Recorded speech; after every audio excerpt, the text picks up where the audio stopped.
Millionaire CEO finds divorced ex-black wife is pregnant with his child, begs for her return. Subscribe and tell us where you're watching us from today. The cold, quiet hallway at St. Mary's Private Hospital became even quieter. Kieran Grayson Forbes, a very rich man and boss of a big company, Grayson Industries, fell to his knees. His fancy suit got wrinkled as it touched the shiny floor. His shiny watch caught the bright lights above. He reached out and held Alara's hand. "Please," he said softly. His voice was shaking. He used to be strong in meetings and smart in business, but now he looked sad and broken. "Please, Alara, I know I don't deserve another chance, but this," he looked at the baby picture Alara was holding. It was an ultrasound picture of their baby. His hand shook as he pointed to it.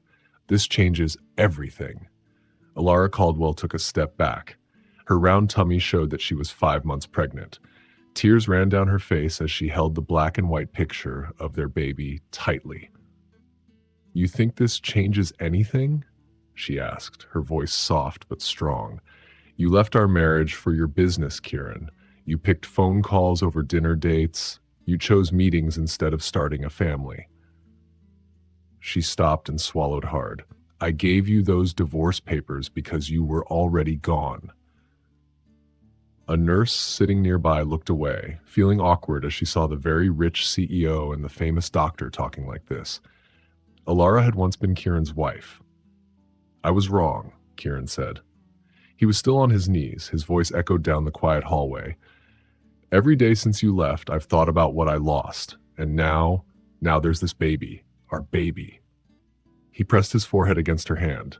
"Please, Alara, let me try again. Let me be the man you needed before."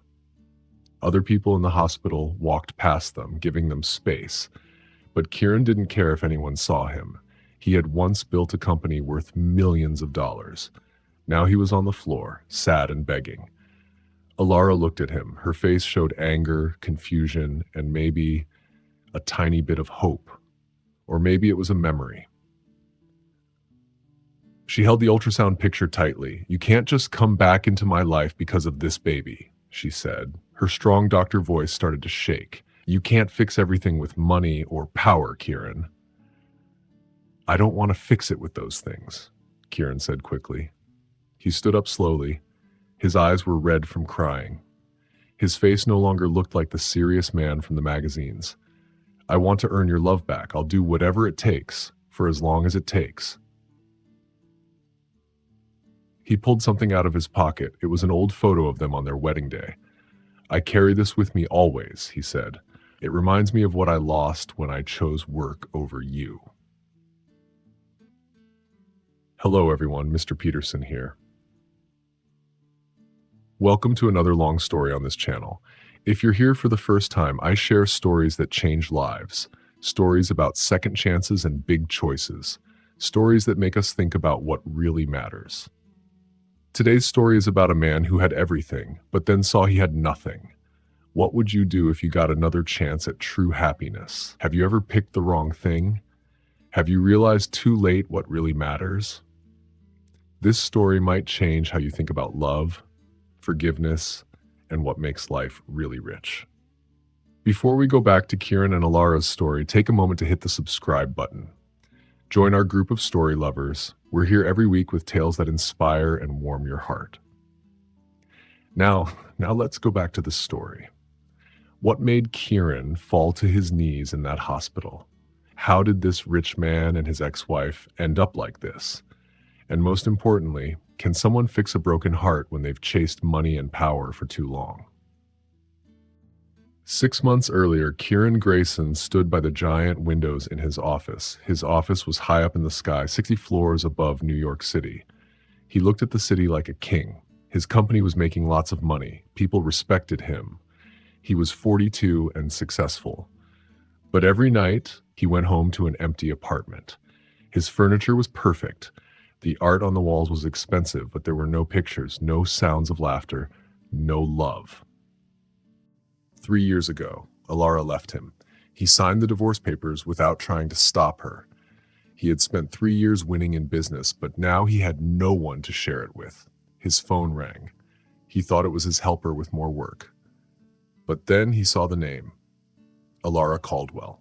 His heart stopped. His hand froze. For the first time in years, Kieran felt scared. At 5:30 a.m., Kieran's fancy bed woke him up gently. The curtains stayed closed until he tapped his watch. The windows became clear, and he saw the city full of lights. "Good morning, Mr. Grayson," said the voice of his smart computer. "It's Monday. It's 48 degrees. Tokyo's stock market went up 2.3%. Your first meeting is at 7:30. Kieran got up. His warm floor felt nice, but he didn't notice. Everything was perfect. Every morning was the same. He exercised, showered with warm water at the perfect temperature, and dressed in one of his many suits. At 6:45, his private elevator took him down to his car. His driver, Marcus, had his coffee ready. "Morning, sir." Kieran didn't talk. He looked at his tablet. Grayson Industries had 30 floors in a big building. His office was at the top. The view was amazing, but he hadn't looked at it in a long time. "Mr. Grayson," said his helper Mira, walking beside him, "the Chen team is ready in room A. Legal has questions about something." The London office called again. "Tell London I'll call after the Chen meeting, and I want those questions on my desk in 30 minutes, Kieran said without looking up. "Already done, sir," Mira said. She was very good at her job. The meeting went like all the others. Kieran saw problems in the other company's plan. He told his team to prepare a takeover. "Their board meets Friday. I want our offer ready by Thursday morning," he said. No one asked questions. They never did. He had a quick lunch, a protein shake. The rest of the day was full of meetings, calls, and decisions. Kieran made choices that moved millions of dollars. At 7:45 p.m., while most people were relaxing, Kieran was still working. "Sir," Mira said, "your dinner at 11 Madison Park is in 15 minutes. "Who am I meeting?" "It's just you, sir," she said softly. "It's in your calendar, every Monday." The dinner he once had with Alara every week still happened, but now he ate alone. "Cancel it. Have food sent up," he said. Mira nodded and left. Kieran turned back to his screen, ignoring the empty feeling inside. At 10:18 p.m., Marcus took him home. The doorman greeted him. The elevator took him to his big apartment. The lights turned on by themselves. Kieran poured a fancy drink. He looked out the window at the busy city. So many people living their lives, but he was alone. His phone buzzed. A message from the board. "Great job today. Stock will go up. You've earned your bonus." Another win. But it didn't make him feel better. He went to his home office and picked up a small glass paperweight. Alara gave it to him years ago when they were students. "To hold down all your smart ideas," she had said, with a smile. It was the only cheap thing in his whole apartment, but it meant the most. He remembered their small first apartment, Alara making coffee, planning their future. They thought they could have it all. He put the paperweight down and opened his laptop. He worked until he was too tired to think. Every night ended the same, alone in his fancy home. Even with all his money and power, he kept asking himself, when did winning start to feel like losing? Then, one Tuesday night at 11:42 p.m., his phone rang. He was working on a $200 million deal. But when he saw the name, Alara Caldwell, everything else faded. His finger hovered over the button. 2 rings. 3. On the 4th ring, he answered, "Kieran." Her voice was calm and serious. "I hope I'm not disturbing you." "No," he said, "it's fine." Silence. "I need to see you," she finally said. "It's important." "Is everything okay?" he asked. For once he felt worried, not about money or work, but about her. "No," she said, "not really. Can we meet tomorrow? I have meetings all day until—" He stopped. He remembered he had no one waiting for him. "What time works for you?" he asked. 7, the Blue Door Cafe in Chelsea. "I can send a car, or we could meet at the Blue Door." 7, she said firmly. He used to like her strong voice. Sometimes he got annoyed by it in their marriage. "I'll be there." After their phone call ended, Kieran stood still by the window. He was thinking about the Blue Door Cafe. That was the place where he and Alara first met. He was teaching at Wharton Business School, and she was a student at Penn Medical School. It was also where he had asked her to marry him, down on one knee, with a small diamond ring. That ring had cost him 3 months of his salary as a teacher's assistant. That night, Kieran couldn't sleep. The next day, he went through many meetings, but couldn't pay attention to anything. At 6:30 in the evening, he told his driver to go home and decided to walk 12 blocks to Chelsea. His mind was full of questions. Did Alara need money? Was she getting married again? That last thought made his heart feel tight. The Blue Door Cafe hadn't changed much in 15 years. Light bulbs hung from the ceiling, making the place look warm. The furniture didn't match, and the walls had paintings from local artists. There were no fancy awards or stars for the food. No one there cared that Kieran Grayson was worth $4.7 million. When Kieran walked inside, he saw Alara sitting at a corner table. She wore a simple navy blue dress, and her dark hair was shorter than before. She didn't stand up when he came to the table. Her eyes looked at him, not like before when she was happy, then disappointed, then sad. Now, she looked a little nervous.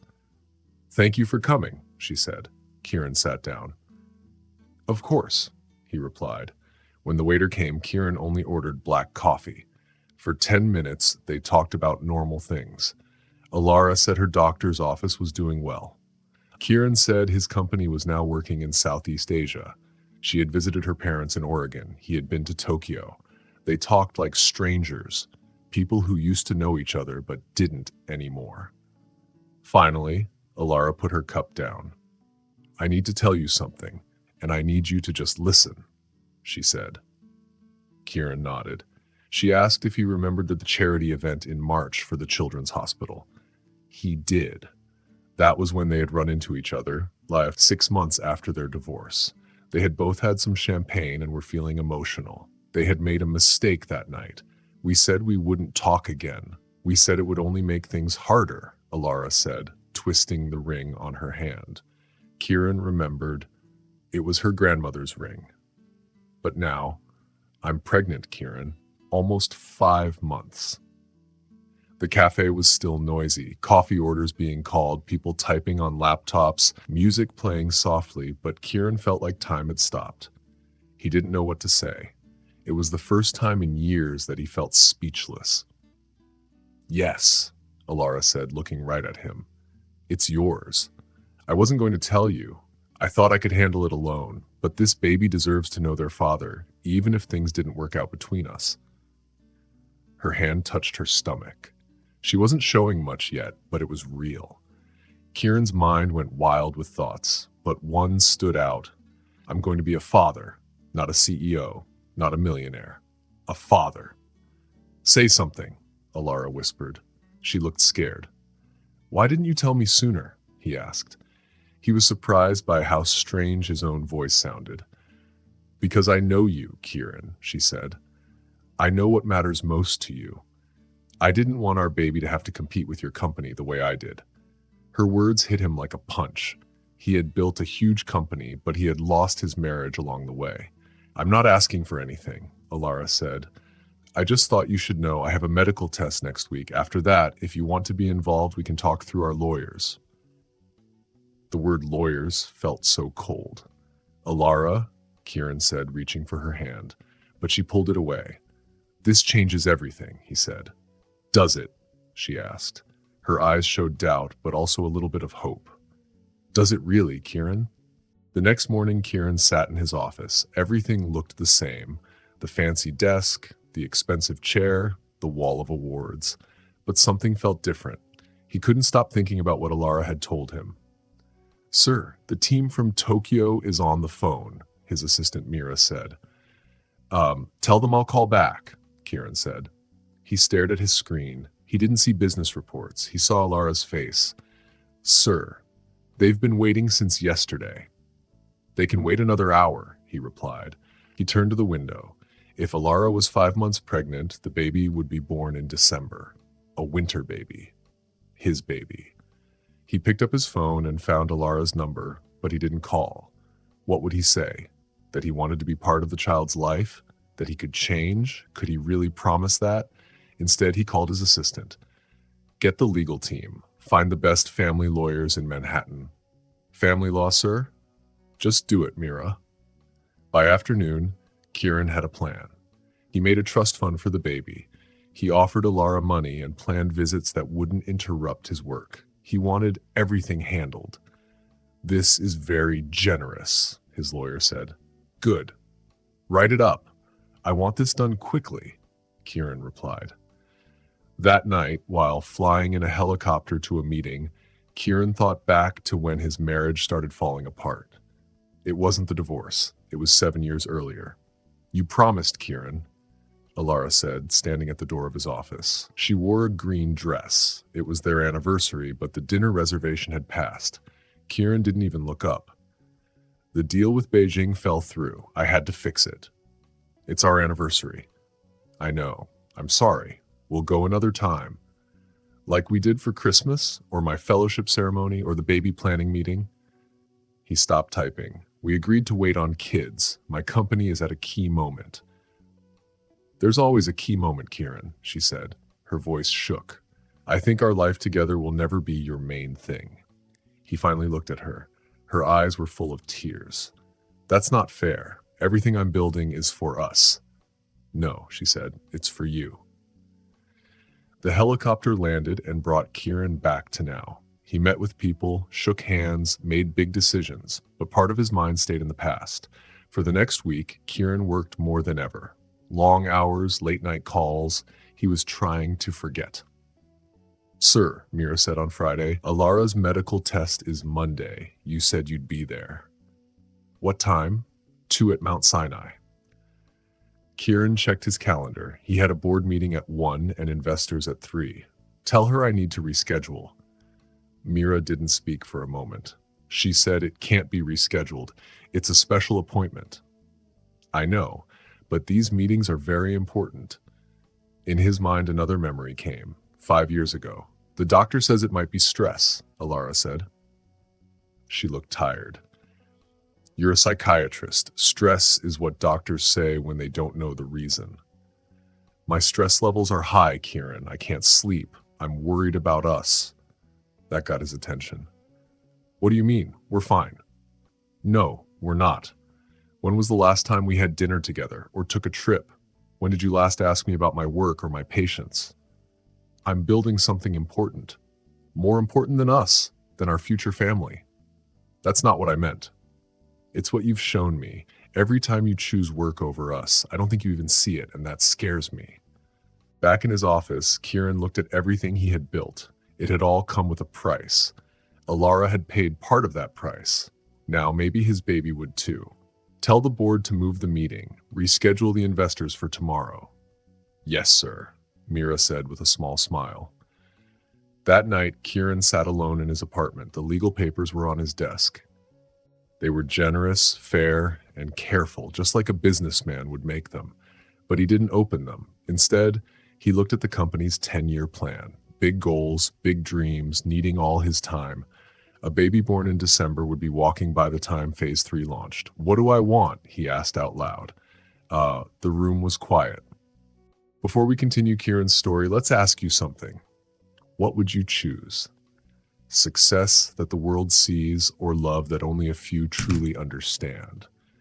Have you ever had to choose between your job and someone you care about? Now, let's go back to Kieran. He was about to meet someone very important. On Monday morning at Mount Sinai Hospital, Kieran sat on a hard plastic chair. He looked at his watch again and again. The test was taking longer than planned. Alara was still with the doctor. His phone kept buzzing, messages and problems from work. As he stepped outside to take a call, he saw someone waiting in the parking lot. A man named Adrian Chen was leaning on a shiny black car.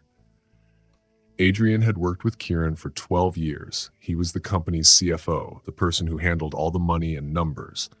But more than that, Adrian was Kieran's best friend since they went to college together. While Kieran became a famous CEO, Adrian stayed beside him, always helping from behind the scenes. One evening, Adrian found Kieran standing outside the hospital. "I thought I might find you here," Adrian said, his hands in his pockets. "The board was wondering where you disappeared to." "How did you know I was here?" Kieran asked. "Mira, don't fire her. I told her she had to tell me, or I'd fire her myself," Adrian said, pointing to the hospital doors. "Is Alara okay?" Kieran looked back at the hospital. "It's just a normal checkup. They're checking the baby's health." "The baby," Adrian repeated quietly. "Your baby." Kieran nodded. "News travels fast. Only to me," Adrian said, opening the passenger door of his car. "Get in. We need to talk. Also, you need coffee that doesn't taste like hospital cleaning stuff." 20 minutes later, they sat in a quiet corner of a coffee shop 6 blocks away. Adrian stirred his coffee and looked closely at Kieran, like he was studying a confusing money chart. "You look terrible," Adrian said. "Thanks," Kieran replied. "I'm just not sleeping well. I'm fine." "Is that why you wore 2 different socks to the meeting yesterday and called Mr. Peterson the wrong name 3 times? Adrian asked. "I did?" Kieran frowned. "Yes, and you've checked your phone 17 times in just 4 minutes. Adrian pointed at the phone on the table. And Jennifer told, "Put it away. That Jakarta business deal can wait." Adrian leaned closer. "What's going on, Kieran? Don't give me a fancy CEO answer. Tell me the truth." There was a long silence. In all their years as friends, Adrian had never pushed Kieran for personal answers. But now he needed to know. "I don't know what I'm doing," Kieran finally said quietly. Adrian nodded like he expected that. "With Alara or the baby?" "Both. Or maybe neither," Kieran said, running his hand through his hair. It was strange to see him unsure. Kieran was always confident. "The lawyers wrote up a plan. It's all handled." Adrian's face turned serious. "Handled? Is that what this is to you? Like a company problem?"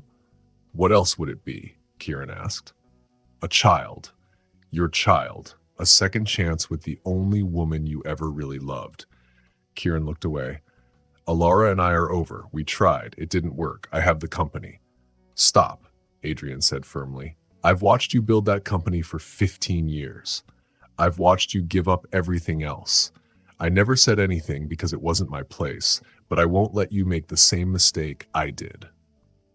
Kieran looked at Adrian, really looking at him for the first time in years. He noticed the gray hairs and the tired eyes. "What mistake?" Kieran asked. Adrian touched the gold ring on his finger. His wife had left him 8 years ago, but he still wore the ring. "Karen took the kids and moved to Phoenix after our divorce. I told myself it was just for a while, that I'd fix things after the company went public, that I'd be a better dad later." He gave a sad smile. "My daughter graduated high school last month. I watched it on a computer screen because I was in Europe doing a deal." "Adrian," Kieran started. "She didn't even look for me in the crowd, Kieran, because she knew I wouldn't be there. I've never been there. Not for the big things, not even the little ones." Adrian leaned forward. "You know what I have? Millions in company stock, a big office, and a daughter who calls another man dad. Dad."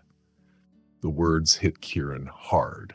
He remembered Adrian's wedding, holding his baby daughter, watching the family move away, but never thinking much of it. "You did it for the company," Kieran said weakly. "No," Adrian shook his head. "I did it because it was easier than facing my mistakes. But now I live in a big, lonely house full of expensive things. And every night I wonder, was it worth it? Was it?" Kieran asked before he could stop himself. "Not even for a second," Adrian said, standing up and dropping some money on the table. "Life doesn't give second chances often, Kieran. But that baby, Alara, that's your second chance." As Adrian walked away, Kieran called after him. "What about the board meeting?" Adrian stopped at the door. "I'll take care of it.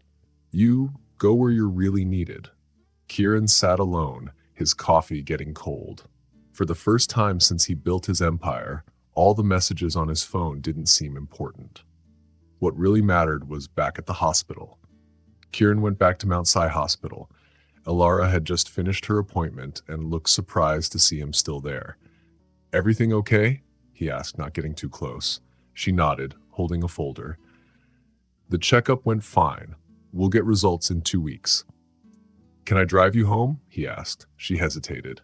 I called a rideshare. Cancel it, Kieran said quickly, then softened his voice. Please, let me take you. It's the least I can do. The ride to her brownstone house in the West Village was quiet. As she reached for the door, Kieran spoke. I want to be part of this, Alara, not just the money part. She turned to him, her face careful. Why? The question surprised him. He was ready to talk about plans and schedules, but not this. Because it's my child too, he said. That's just biology, she replied. I'm asking why you want to be part of it. He tried to answer, but nothing felt right. Finally, he just said the truth. I don't know yet, but I want to find out. Something in her face changed. Not full trust, but maybe a little hope. I have a follow-up appointment next Tuesday at 4. I'll be there, Kieran said. The next week, Kieran started to change. He left the office by 7 p.m. He let others handle things he used to do himself. He canceled meetings just to make time for Tuesday's appointment. He even looked up baby growth charts during calls. On Monday, he called Alara. I was wondering, he said, if you'd like to have lunch before the appointment tomorrow. A pause. Why? To talk about the baby? Just to talk. Another pause. Then she said, there's a place near my office. Jep is on 10th. Tuesday at noon, they sat at a small Italian place with pictures of the Amalfi Coast on the wall. It felt both new and familiar. You look good, Kieran said. Thank you, she replied. You look tired, he smiled. Alara had never flattered him, not even when magazines put his face on the cover. That was one of the things he'd loved about her.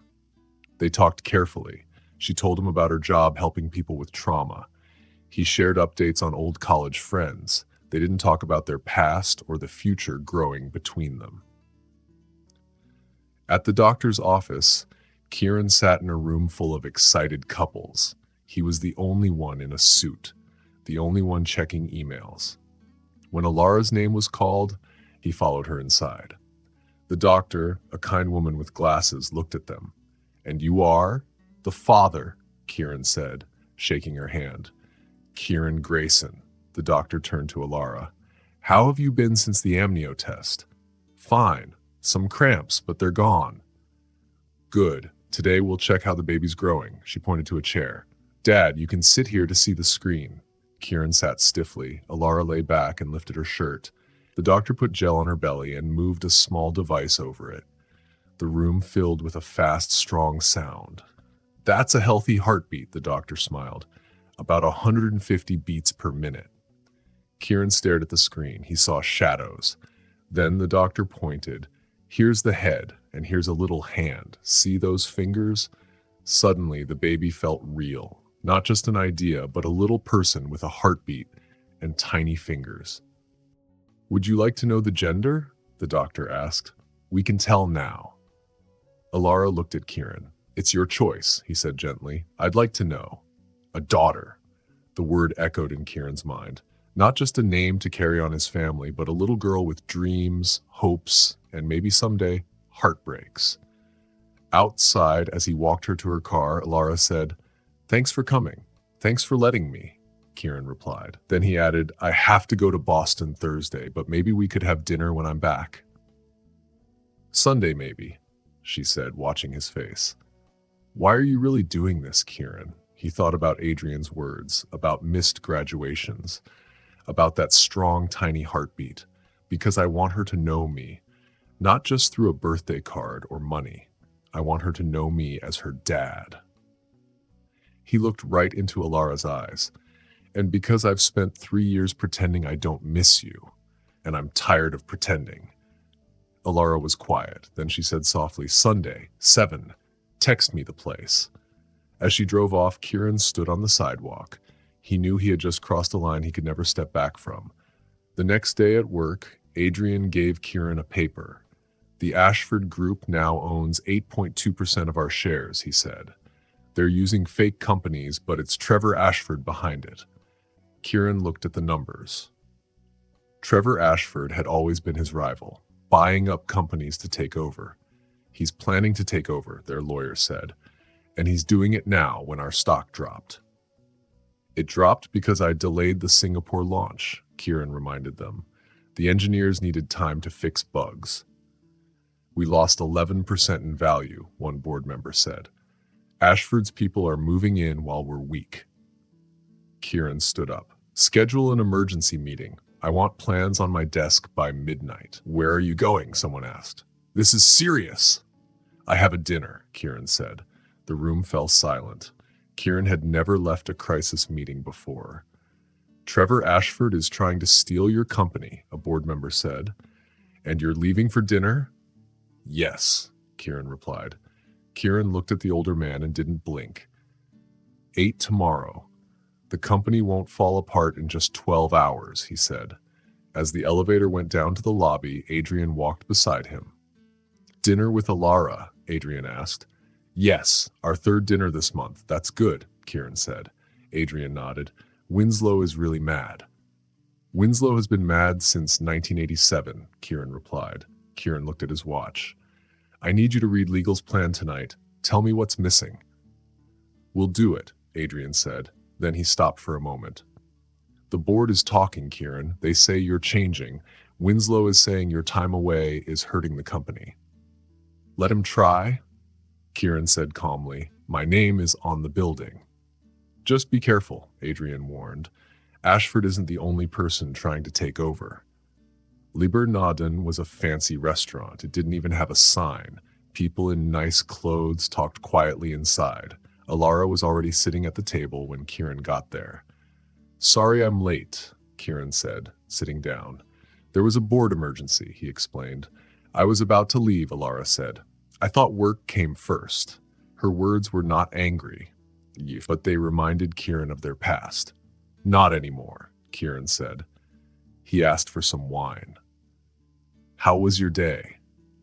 As they talked, Kieran saw Alara touch her belly a few times. She was 6 months pregnant now. He looked at her hand and thought about the baby girl growing inside. Have you thought about names? He asked during a pause. Alara looked surprised. A few. Nothing for sure. I always liked Emma. You never told me that when we talked about kids before. I didn't think it would matter, she said honestly. Alara smiled. I also like Zara, or maybe Claire. They're all beautiful, Kieran said, leaning in a little. Alara, there's something I want to ask. The doctor said birthing classes start next month. I'd like to go with you, if that's okay. Alara looked at him, searching his face. They're on Tuesdays, from 6 to 8, she said. I'll be there. But your board meetings are always on Tuesdays. I'll change them, Kieran said. Alara raised her eyebrows. You're serious?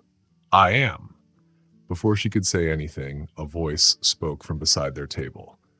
Well, isn't this cozy? Kieran looked up. It was Vanessa Chen, Alara's best friend from medical school. She didn't look happy. Vanessa? Alara said with a smile, but her body looked stiff. Are you here having dinner with hospital people? Alara asked. Vanessa didn't take her eyes off Kieran. Hello, Kieran. It's been, 3 years? Yes, Kieran said calmly. You look well.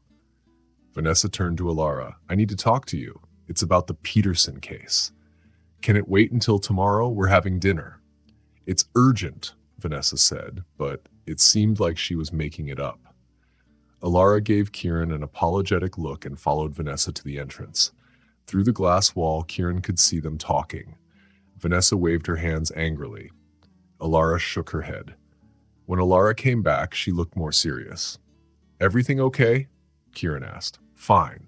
She took a drink of water. Vanessa is just very protective. I remember. She thinks you haven't changed. She thinks you'll stop caring when work gets busy again.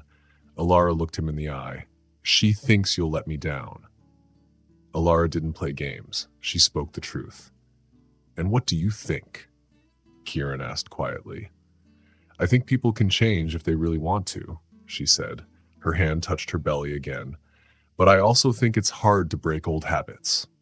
The next few weeks got harder. Trevor Ashford kept buying more shares of Kieran's company. Now he owned almost 12%. The board was worried. Kieran was spending less time at the office. He missed meetings because of birthing classes, doctor appointments, and even Sunday brunch with Alara. Winslow said during a meeting, "We're down 8%. The Singapore deal is late, and Ashford took Randy away with a big offer." "We'll promote Matthews to take Randy's place," Kieran said, checking his watch. "She's ready." "That's not the problem," said Eleanor Wells. "People are worried about stability. The market sees you're changing your focus." "My priorities still include the company's future," Kieran said. "That hasn't changed." "You missed the Tokyo investor dinner," Winslow said. "You skipped the Aspen retreat. Adrian has done earnings calls for you twice." "I trust Adrian," Kieran said calmly. "It's not about trust," Winslow said. "It's about being there. People think you're losing your drive." "Careful, James," Kieran said. He was still calm. "The board is worried," Winslow said. "We need you focused, especially with Ashford around." "I am focused," Kieran said. "I'm also going to be a father in 8 weeks. Both are important to me." "Then maybe we should think about a new leader until your personal stuff is done." The room went silent. That was a challenge. "This meeting is over," Kieran said quietly. "Eleanor, stay please." As others left, Adrian gave him a warning look. When only Eleanor was there, Kieran asked, "How many people support Winslow?" "4 for sure. 3 more might. He needs 9 to win a vote," she said. "He's trying to get 2 more." "Yes, Davidson and Miller might join him. They have connections with Ashford." Kieran nodded. "Make a plan. I need to know what happens if they vote." "I'll do it," Eleanor said. "For what it's worth, I think what you're doing, trying to balance family and work, is right. But the timing is hard with Ashford trying to take over." After she left, Kieran sat alone. He felt the pressure from both sides. His phone buzzed, a message from Alara. "Doctor, move tomorrow's appointment to 3 p.m. Can you still come?" Before he could answer, another message popped up. It was from his assistant. "Urgent. Tokyo team needs your choice on job cuts. 400 jobs at risk." 2 messages. 2 different worlds on one screen. That night, Kieran sat in Alara's living room. She was putting little clothes into a drawer. "The board wants me to give up personal stuff until Ashford is gone," Kieran said. Alara stopped folding a small pink sweater. "What did you say?" "I told them I'd think about it." She turned and crossed her arms over her belly. "What's there to think about, Kieran? This is just like before. The company needs you, so everything else waits?" "It's more complicated now. Ashford could win. Thousands of jobs could be lost. Big projects might not happen. And what about our daughter's life? Does that matter too?" she asked. Her question hit him hard. "That's not fair," he said. "Isn't it?" she asked calmly. But her eyes showed sadness. "You promised things would be different." "They are. I'm here, aren't I?" "For now," she said. "But the real test is not showing up when it's easy. It's being here when work tries to pull you away." "I'm trying," Kieran said. He could hear his own voice sounding upset. "I know," Alara said kindly, "but trying isn't enough for a baby. She needs to know you'll be there. Always." She put a tiny pair of socks into the drawer. "So do I," she added. Before we go on with Kieran's story, we'd like to hear from you. Have you ever had a hard time choosing between work and family, between your dreams and the people you love? Please share this story with someone who might feel the same way. Sometimes stories help us see our own lives more clearly. Now let's return to Kieran, who is about to make a big choice about what really matters. Rain fell against the windows of Kieran's big home. He looked around. Everything looked cold, the shiny tables, the big glass windows, the fancy art. None of it felt right for a baby. He made a choice. That weekend, Alara got a surprise text from Kieran. "Could use your help. Are you free this afternoon?" 3 hours later, Alara walked into his home. Her eyes grew wide when she saw the table full of building plans. "You want to turn your office into a nursery?" she asked. Kieran nodded. "I thought about moving, but there's no time. She'll be here soon." He pointed to the drawings. "What do you think?" Alara looked carefully. Her face was hard to read. "It's surprising." Good, surprising, or bad? Kieran asked. Both, she said. A nursery means the baby might stay overnight. We haven't talked about custody. I know, he said. I'm not saying what you should do. I just want to be ready. She looked back at the drawings. The window is in a good spot. Light in the morning, but not too much. You'll need blackout curtains, and the changing table should go here. They spent the whole afternoon planning. It felt like old times when they first decorated their apartment together. As night came, they ordered food and kept working. Alara made a list: crib, bassinet, changing table, rocking chair. I don't know what half of these are, Kieran said, laughing. Most new parents don't, she smiled. You'll learn. Will you help me? He asked. She knew he meant more than just buying baby stuff. Yes, she said softly. I'll help. 2 weeks later, Kieran faced a big test. The company's leadership meeting in Zurich was the same day as their 7th birthing class. We can put you on the last day for the big speech, said Mira, looking at the plan. You'll miss the start, but people will still see you. What about Tuesday? Kieran asked. That's during your class. You told me to keep that time free. Kieran thought about it. The meeting was important. People came from many countries just to see him. Missing it would look bad, especially now. Keep the class, he said. I'll join the meeting online when needed. Mira nodded but looked worried. The board really wants you there in person. Winslow says it matters. I understand, Kieran said, but I've made my choice. That day, Winslow called as expected. You're skipping Zurich? He asked, surprised. The older man on the board spoke in a surprised voice. We have important partners flying in from 4 different continents just to meet you. I will be there online, but Adrian will be there in person. This is not just about having someone there, Kieran. It is about being fully committed. Winslow's voice sounded serious. Trevor Ashford will be there, trying to convince our partners to doubt you. Let him try, Kieran said. He is already winning. This morning, his ownership went up to 16%. If he gets to 20%, he can ask for a seat on the board. At 30%, he could force a special vote to change the leaders. The prenatal class is important to Alara, Kieran said at last, and to me. It is more important than the company you built, and more important than the thousands of people who count on your leadership.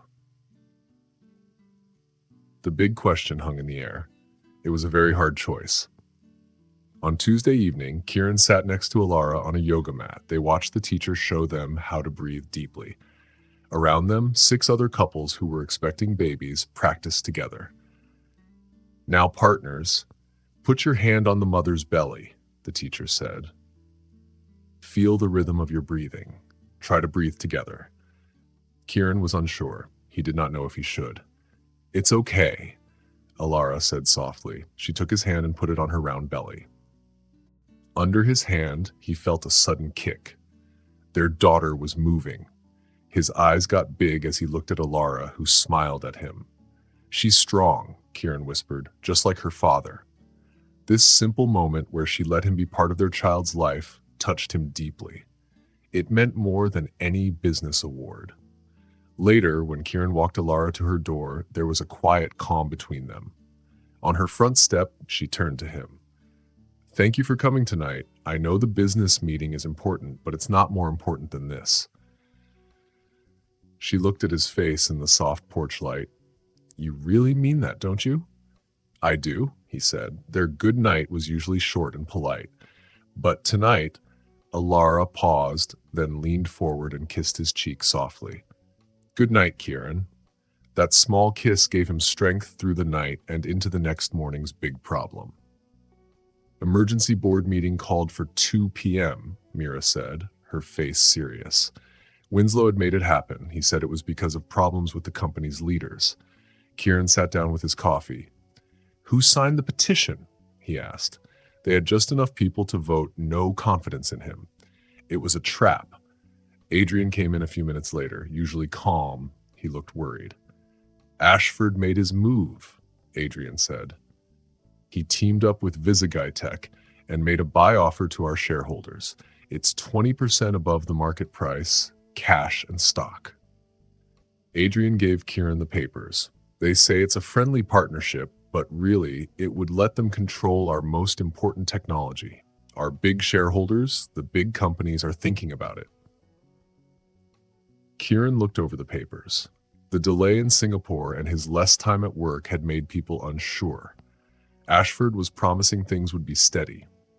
The irony was not lost on Kieran. He wanted to be a better father and husband, but that had made his company weaker. Ashford was using this perfectly. "What are our choices?" Kieran asked quietly. Eleanor joined them with a thick folder. "We can make a counteroffer," she said, "but we would have to take on a lot of debt. Or we could ask NextG for a friendly merger. But they would want to change leadership. That means me."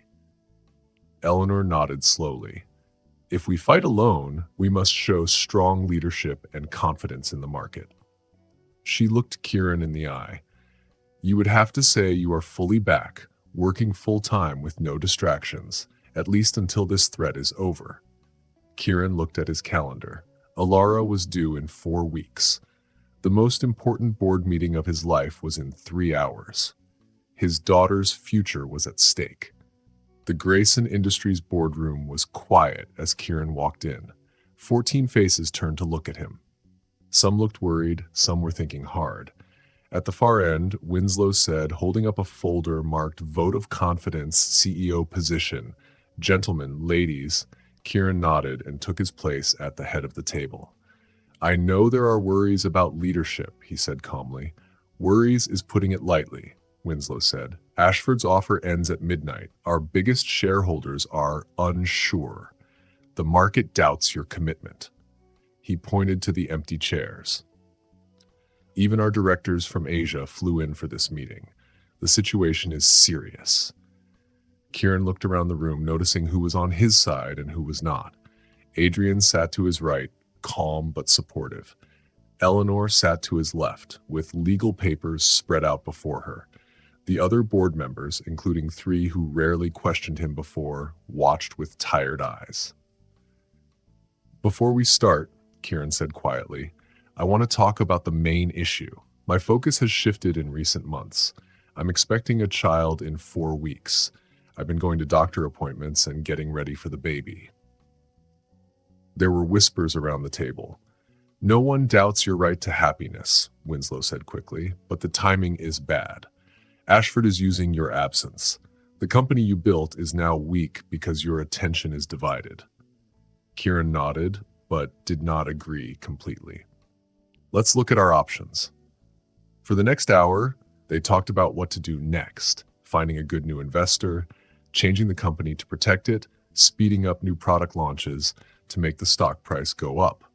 The discussion got heated. Some directors wanted to keep the company independent. Others were open to Ashford's offer.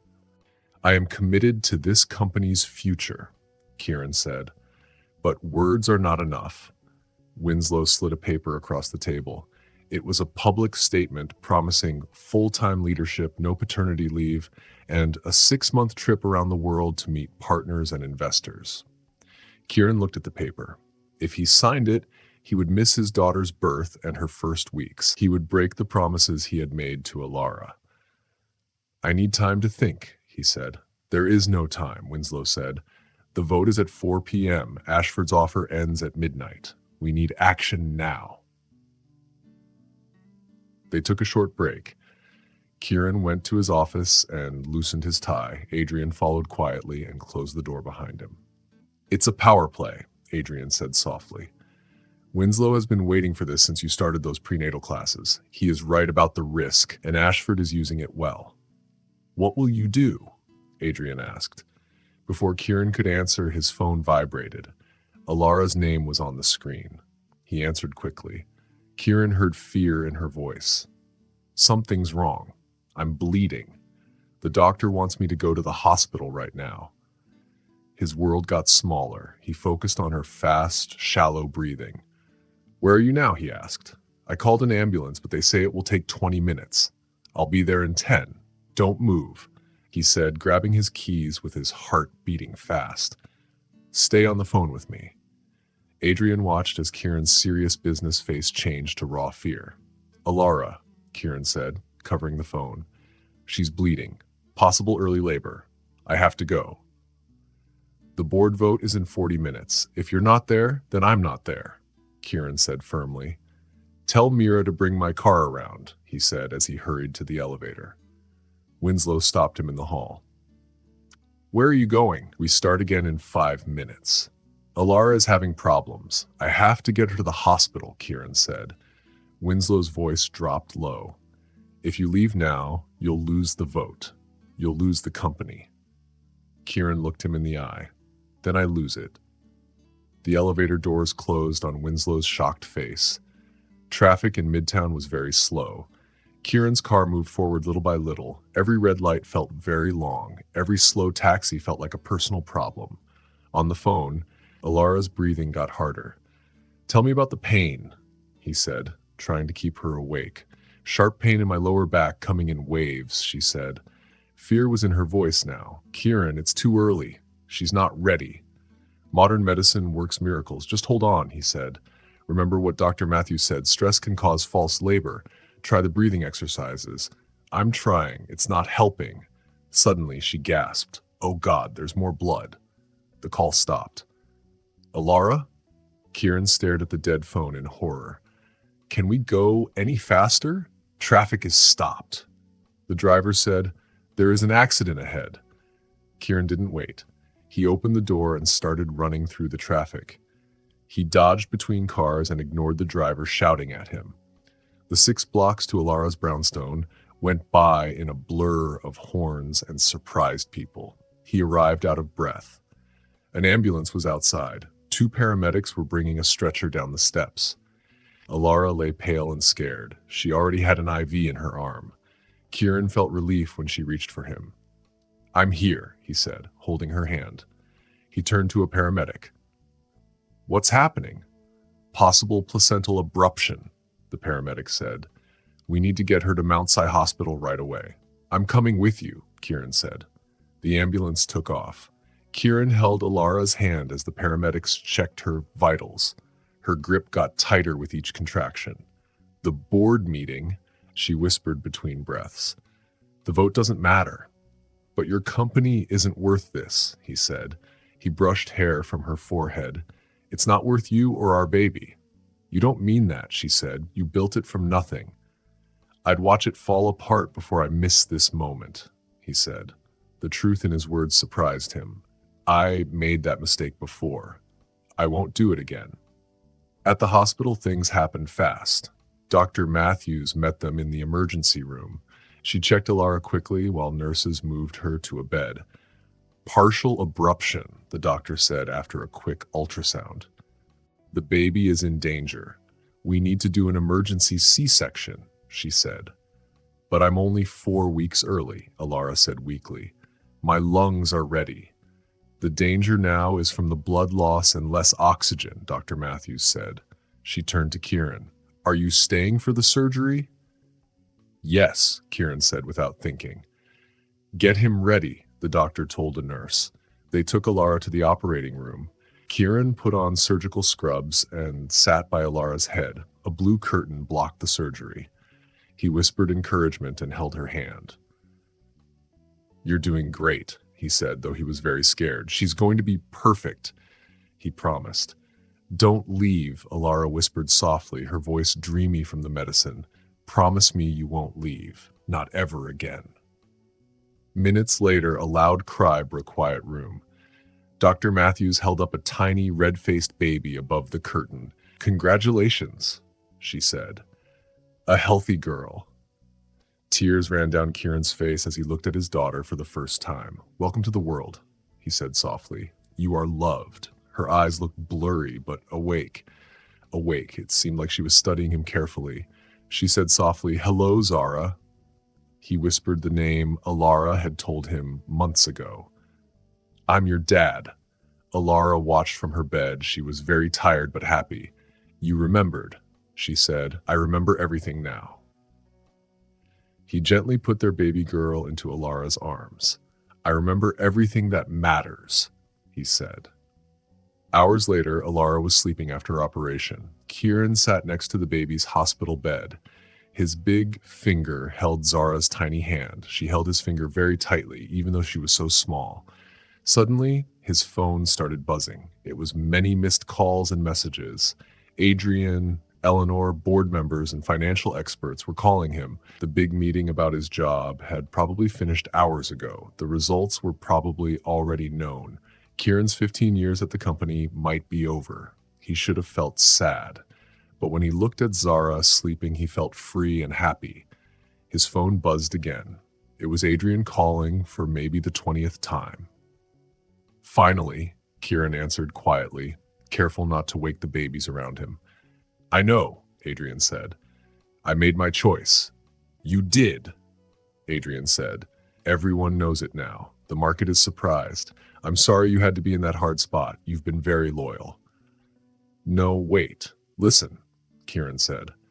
For my next work, I want you to be with me. Something smaller, something easier, something that doesn't take all my time. That might be hard, Adrian said. You are still the CEO of Grayson Industries. Kieran blinked, confused. What? The board voted 8-6 for me? Winslow's group lost? How? That's because, Adrian said with a little laugh, you left the meeting in the middle of a crisis to be with Alara. You chose family over money. People like that. Eleanor got Davidson to change his vote. They said anyone who knows what really matters should lead. Ashford's offer was rejected. Your run to the hospital went viral. Hash Family First is trending with your name. Our stock even went up 4 points after hours. Kieran looked down at Zara. Her tiny chest was moving up and down as she breathed peacefully. I would have given up everything for her, Adrian. No regrets. I know. That's why you get to keep your job, Adrian said.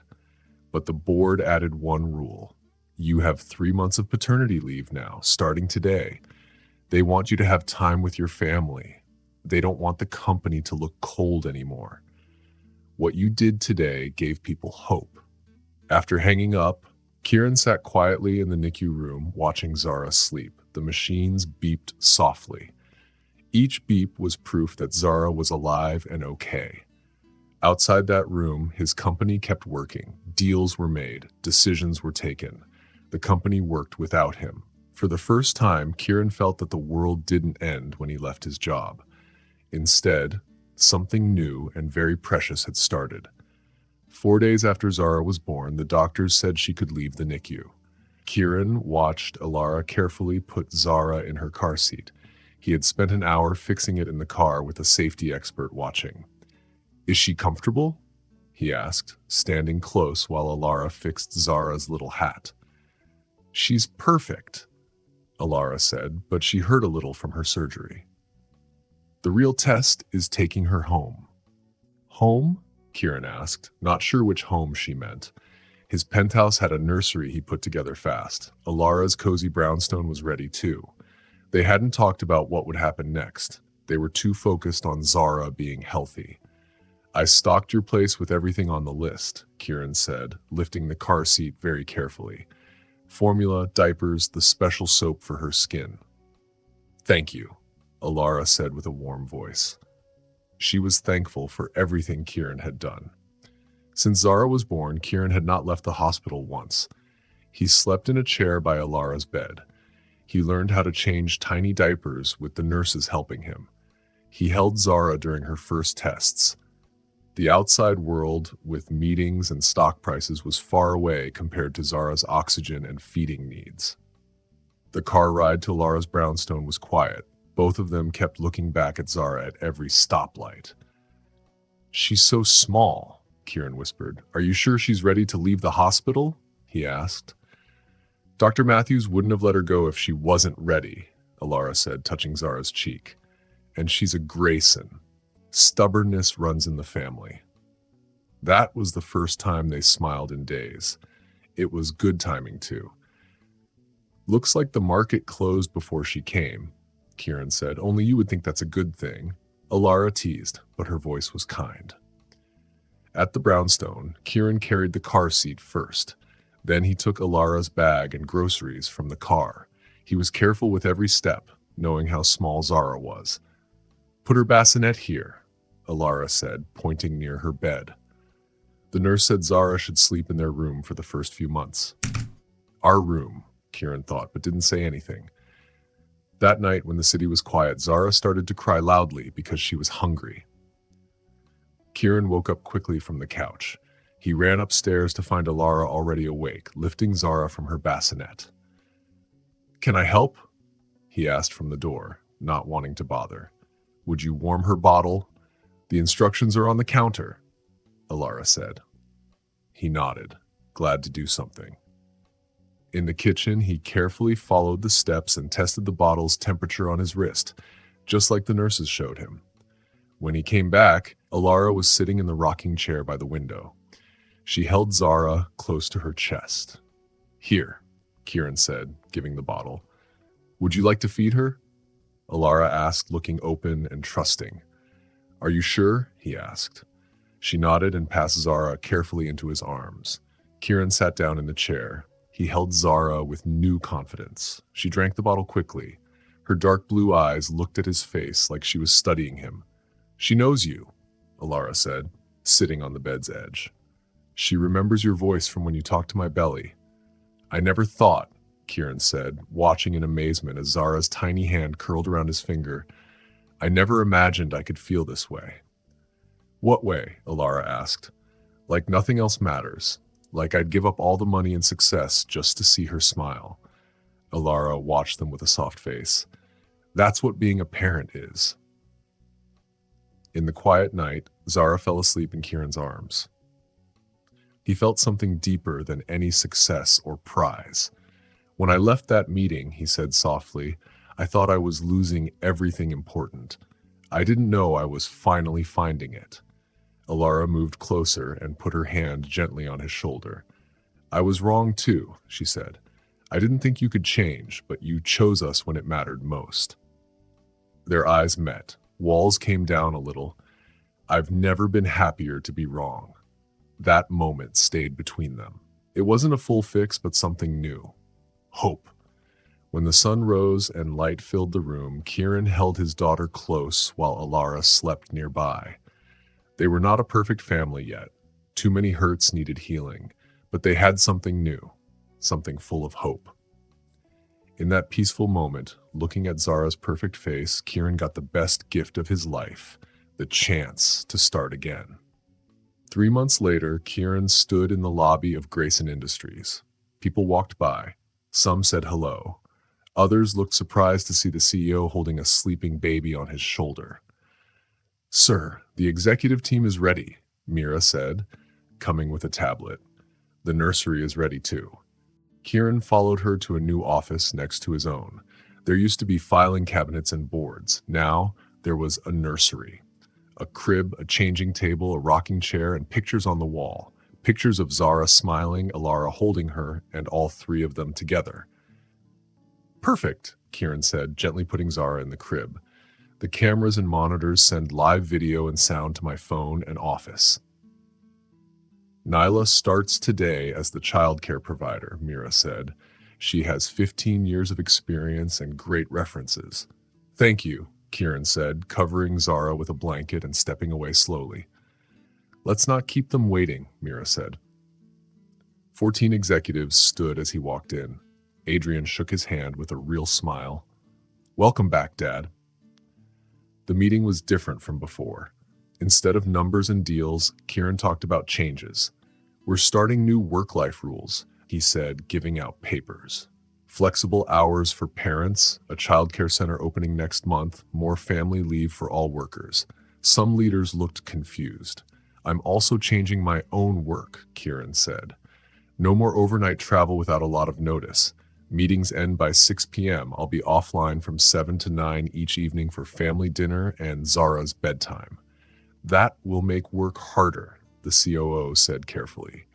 "Yes," Kieran said, "but better. People are not machines. They have families and lives outside work. When we respect that, they do their best work."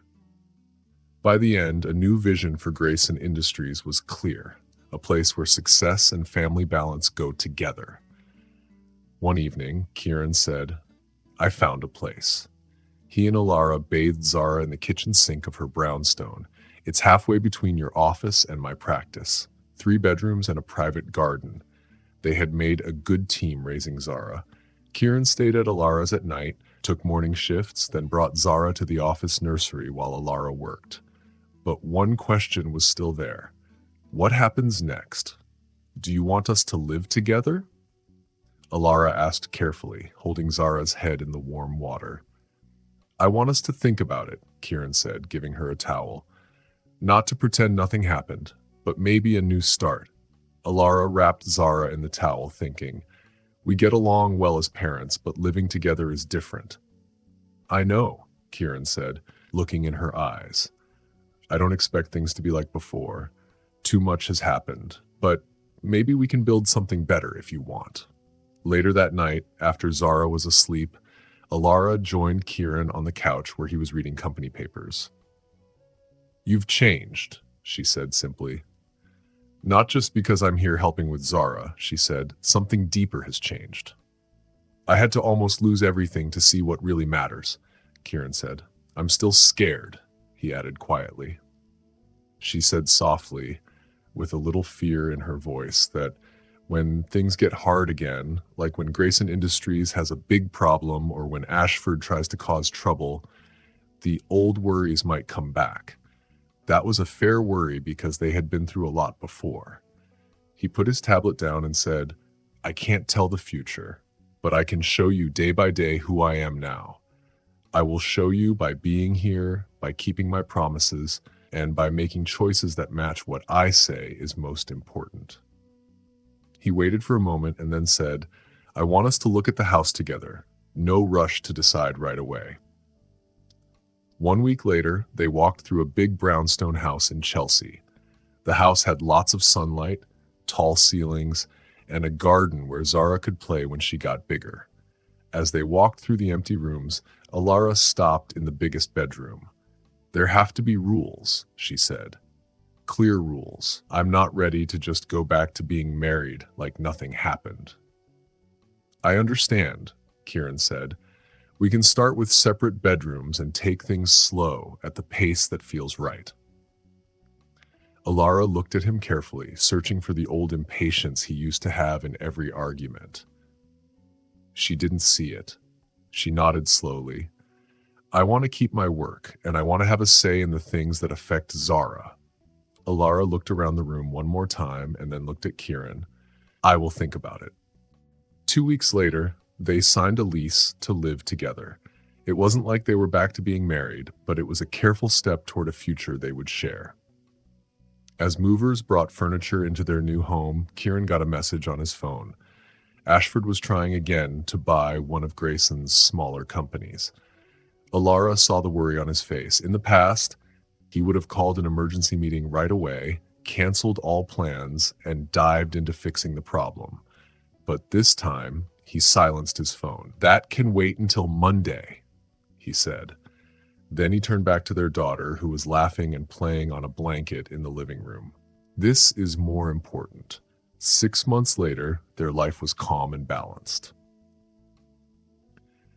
Kieran and Alara shared taking care of Zara and had more moments where they really connected.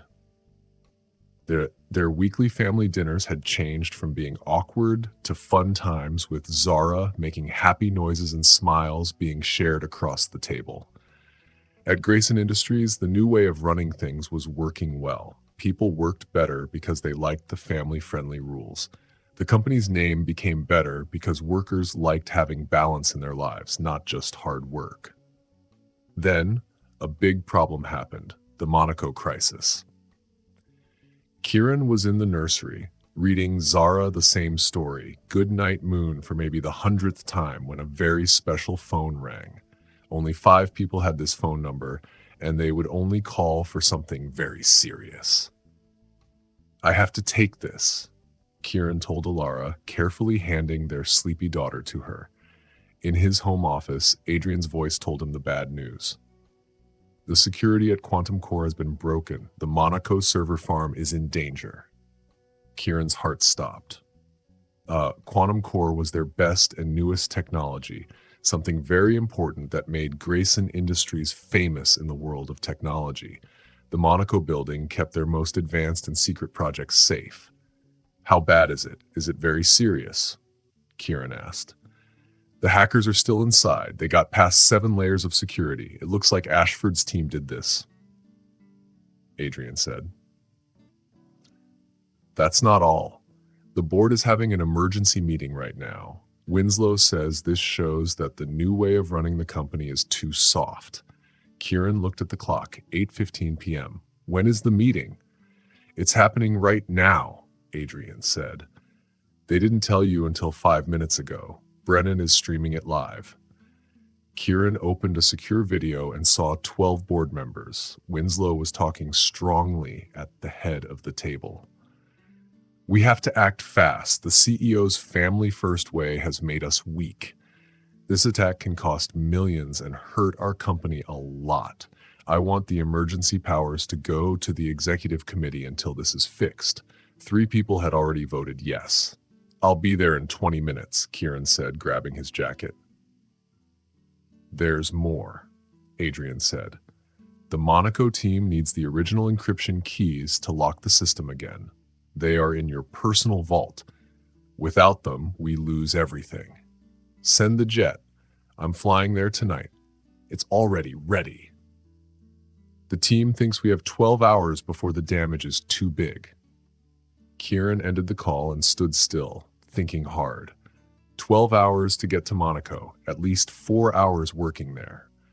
The break-in could destroy 15 years of work, thousands of jobs, and millions of dollars. He started to pack his things. Then he heard Alara singing softly. Following the sound, he found her in Zara's room, rocking their daughter and singing a lullaby her own mother used to sing. Tomorrow was Zara's first birthday. They had planned a small party, just the 3 of them. Alara had spent weeks getting ready, ordering a special cake and planning Zara's outfit. More important than anything, Alara was starting to trust Kieran again. She believed he really had changed. She asked. There's been a big security problem. I have to fly to Monaco tonight, he said. Her face fell, but she nodded slowly, understanding. How long will you be gone?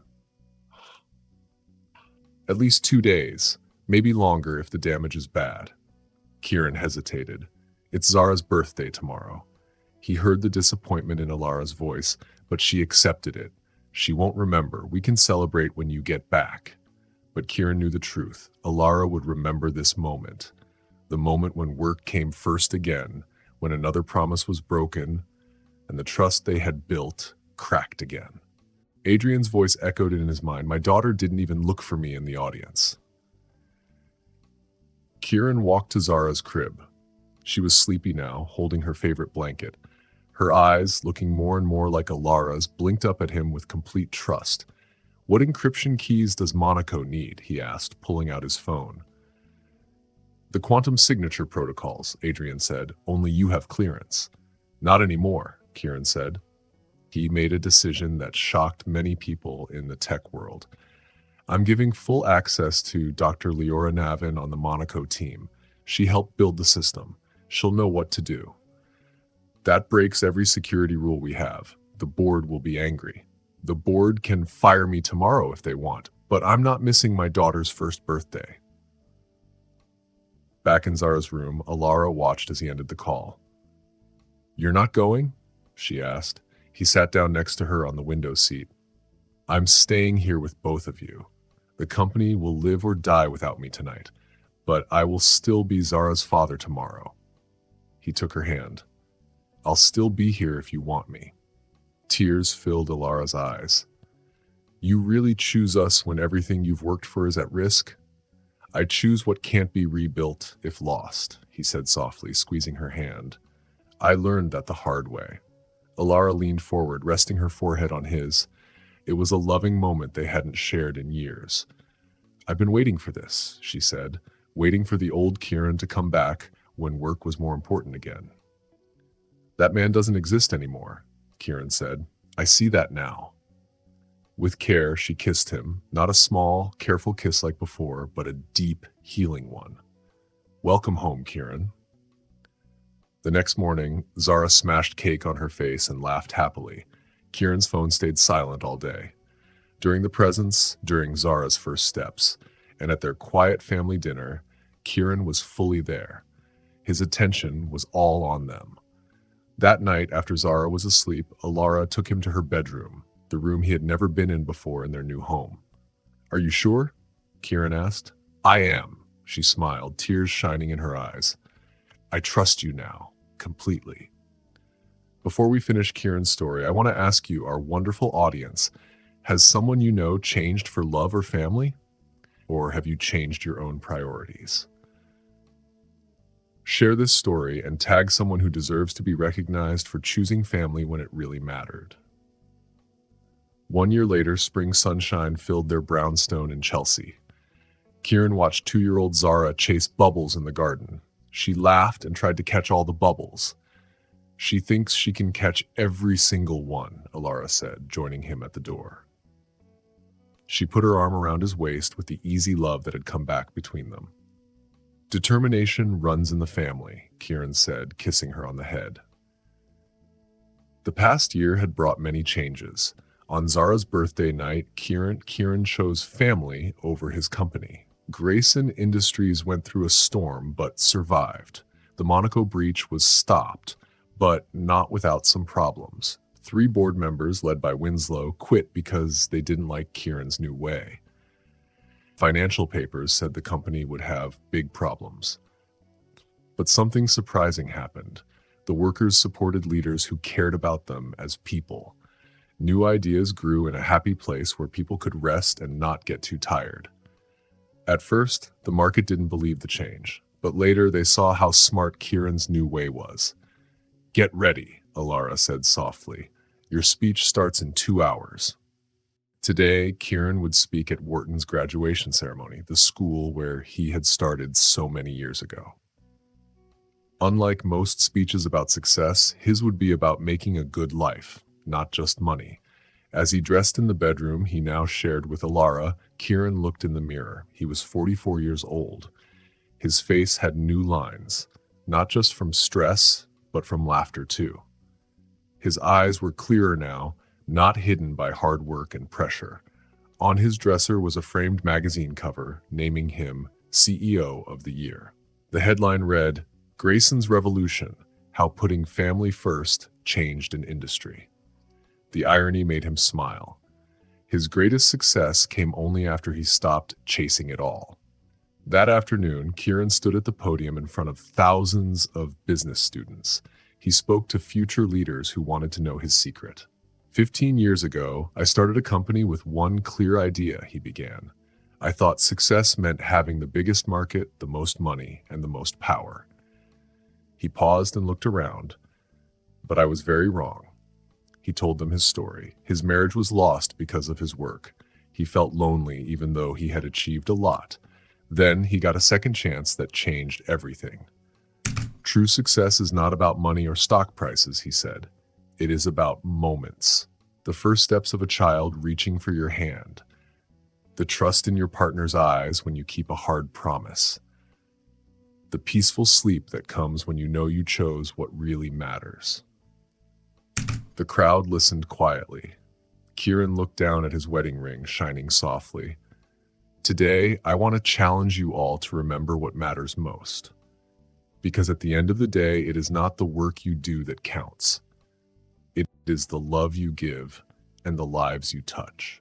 The applause was loud and long. Alara smiled from the audience, holding Zara in her lap. Kieran's journey was not perfect. There were still hard days ahead, but one thing was clear. He had learned to balance his world. He had found his way back to the family he never wanted to lose again. Thanks for watching. If you like the story, don't forget to subscribe, like, and share your thoughts in the comments. Check out our other videos too. See you in the next one.